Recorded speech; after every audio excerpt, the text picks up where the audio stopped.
waja anaowapenda Mwenyezi Mungu Subhanahu wa Ta'ala ni hawa.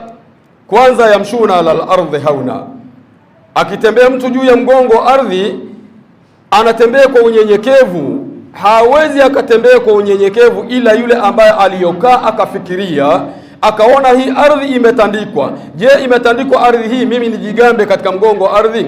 Imetandikwa ardhi hii mimi nifanye kibri juu ya mgongo wa ardhi? Imetandikwa ardhi hii ili nifanye ninachoamua kukifanya mimi hata kama kipo nje na misingi ya Mwenyezi Mungu?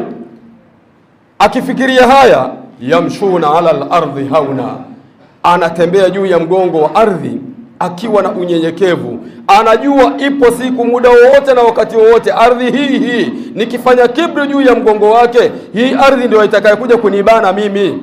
Hawezi akajigamba katika mgongo wa ardhi, hawezi akafanya kibri katika mgongo wa ardhi, hawezi akajiongoa katika mgongo wa ardhi, kwa sababu anafahamu hii ardhi imetandikwa ili amnyenyekee Mwenyezi Mungu Subhanahu wa Ta'ala. Walladhina yabituna lirabbihim sujada wa qiyama, na wale ambao wanaokesha kwa ajili ya Mola wao Subhanahu wa Ta'ala, sujada wa qiyama, wanakesha wakiwa katika visimamo, wanakesha wakiwa katika sijida. Haya yote yabtaghuna fadlan min Allahi wa ridwana, wanazitafuta fadhila za Allah Subhanahu wa Ta'ala.